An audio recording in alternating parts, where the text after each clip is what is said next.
Thank you. I'm here to tell you that electric vehicles are coming. There's none on the road right now. I should say there's very few. Want to let you know that the automakers are telling us that they're spending tens of billions of dollars on this product, that they're rolling them out in California, Oregon, Washington, Texas, New York, and Michigan. They don't think we're ready. They think Michigan's behind the times, and they're worried that we're not going to be able to support their product. So Auburn Hills has developed a game plan to deal with electric vehicles as far as their fueling is concerned, and we'd like to share what we've learned with you and with the whole state of Michigan. That's how cars are going to be fueled. Some cars are going to be fueled in the future. It looks kind of weird if this is really the first time you've seen it. It's like a cell phone, like charging your cell phone. We've experienced it because in Auburn Hills we've been using 4 demo vehicles from Chrysler. That's the demo truck. It's a Ram truck, and it's pretty cool. And we're finding that it's a great product, and we're getting used to it. We're getting used to it. And the problem is the consumer isn't familiar with this, so it's something that has to be introduced.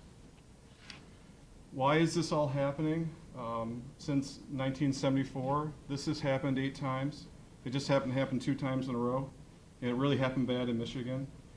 This shows the gas prices. We're over a 2-year period. We went from $1.80 to $4.20. What that meant was we went from selling 16 million vehicles in the United States down to 10. I guess a better idea is almost killing Chrysler, which is our bread and butter, our hometown company. So we have a vested interest in trying to help them diversify their inventory. They're very interested in this. They're very much on the down low on what they're doing. And we'll talk a little bit about what Nissan, Ford, and GM are doing. Diversify. What they're trying to do is figure out a way, and they've been doing this for the past 4 decades, figure out a way to use a domestic fuel supply. Foreign oil, can't control it. The United States can drill all they want, but it's all the oil is controlled by a world market.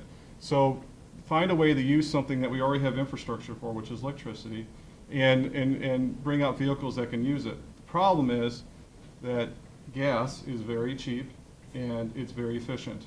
Electric vehicles, electric batteries are not very cheap and they're not very efficient. So but it's the closest to prime time, and that's why the federal government is really pushing this, and that's why the car companies are looking at using this type of technology. So keep an open mind when we talk about this. This may be the first time you've really had a detailed discussion about electric vehicle infrastructure. Trust me, when we started talking about this in Auburn Hills, they said, electric vehicles, where are they? And what we're trying to talk about as planners and as people that work at cities is that we have to look down 15 years down the road to get ready for this. And we're going to make some mistakes now if we're not planned for what's going to happen soon. All right. We got to be honest about what the problems are with electric vehicles. And if you look at pure battery electric vehicles like the Nissan Leaf and the Ford Focus Electric that are coming out, the range anxiety issue. You get 100 miles on a charge. It takes a while to charge them. It's not quick and fast. Americans love their freedom. They like to drive wherever they want without limitations. So you're telling me I get 100 miles, and if I live in Michigan, I probably only get about 60 or 70 because the weather isn't as good in San Francisco. So that's an issue. Battery technology needs to advance to really make this work. What we're finding is products like the Volt and like this Dodge Ram and hopefully the Dodge minivan that comes out that will actually bridge the gap by having a gasoline engine along with electric motor that gives you better fuel mileage. Who's buying it? Right now it's a niche product. It's very expensive. There's a premium involved with it. So you got the people that like to buy the iPhones. Those are the first ones that line up. They like the new technology. The folks that are committed to green, they're going to spend money, and you got the fleets that see an economic advantage because they're able to monitor where their vehicles are going. 2%, to give you a feel for what 2% is in the market, and we'll talk the numbers in a little bit, but 2% is about, I keep talking about Dodge products, I'm from Auburn Hills, is the Dodge Ram sold about 230,000 vehicles, that line. That's about 2% of the American market. So you can, if you envision that many, you see Dodge Rams on the freeway, that's how many electric vehicles you may see on the road. So innovations have to start somewhere, right? This is Martin Cooper back in 1973. He made the first phone call from a cellular phone, and it was called the brick. And he reenacted that phone call in this picture. He was much younger at the time. And it only had a half-hour talk time. It took 10 hours to recharge. So, and it cost $4,000. Sound familiar? Sound familiar? So, of course, what we have today is the iPhone, which is a mini computer in your hand. And a lot of people are making the connection to electric vehicles to the cellular phone industry for a lot of different reasons. But obviously, you have 14 hours of talk time, charge time, and it only takes a few minutes to recharge. So it costs $200. The car companies are betting that this product, this electric vehicle, is going to excel into the future like the cell phone industry. So we're taking the leap of faith in Auburn Hills. We could look really stupid by pushing this, but we are trusting what the automakers are telling us. We're trusting that that the car prices are going to go down and the batteries are going to advance and the battery prices are going to go down. And we feel very comfortable with that risk. The first thing we did when we first learned about this was we gathered a team because we were kind of clueless about how these vehicles work. We first reached out to Chrysler. They were very accommodating. We went to the Clean Energy Coalition. And quite honestly, we didn't know who the Clean Energy Coalition was when we first started this, and now we know, and they're like best friends to us.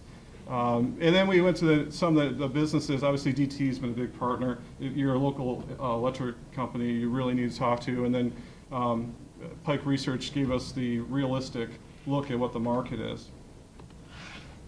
We told them that we wanted to create this, and this is what Houston, which is Oil Town USA Houston, has done. And they've created a network of charging stations. All those green dots are charging stations. They create a safety net, because if you're buying one of these vehicles, you know you can charge at your house, but if I get out there and I run low on juice, I'm stranded.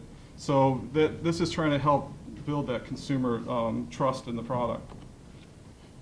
So we passed an ordinance to raise awareness, and we'll talk a little bit about in the breakout session, but also in this session about what the ordinance is. This gentleman is an architect. His project was approved prior to this ordinance being created.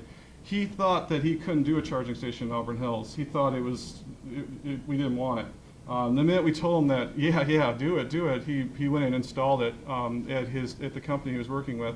So he was the first one to come forward with the charging station. Now, for the planners in the room or people in cities that want to take this back to your planners, it's so easy. It's nothing's required. It's just encouraged when you meet with the developer and sit down on a site plan. You tell them it's so much easier just to put the infrastructure in now. It costs pennies to put conduit in. If it doesn't happen, it doesn't happen. But if it does happen, you're all set. We're finding in the real life example of our community center, which was built 5 years ago, it cost $8,000 to rip up our parking lot to put in the conduit to actually put some charging stations in. We're looking at other alternatives, but it would have cost just the cost of putting the units in if we had thought about it earlier. And they give you an idea what 2% is. Our ordinance says we're recommending 2% of your spaces be dedicated. That's similar to what you'd see in a parking lot with handicap spaces. Generally, 2% of your spaces are handicapped. Give you a visual of what you're dealing with. For folks who are wondering how it works, just put on the plan, put notes on the plan, and our engineers just check out in the field to actually put the conduit in. It's so simple. In a nutshell, just so you understand how the dynamics of this product works, just like your cell phone, 80% of the charging is going to happen at home while you're sleeping at night. It's cheaper to do that. It costs about, DTE, our local utility, estimates about $40 a month to charge a vehicle with that. Auburn Hills, because we're a regional destination, we got Oakland University, we got Chrysler, we have the Palace of Auburn Hills, Detroit Pistons, we got the Great Lakes Crossing outlets. We're looking at the 15-5 as trying to focus on trying to get some stations out there, because we know with I-75 coming right through us that we want to have a place for these vehicles to fuel. Just so you know, you don't want to put these in quick in and out places, no 7-Elevens, no banks. You want to put these in places, and here's a list, and we'll provide that list to you so you don't have to write it all down. But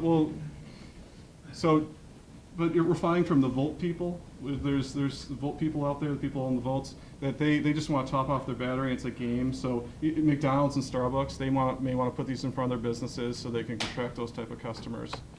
So this could be your future. This could be Walmart. That could be Starbucks. that could be your mall.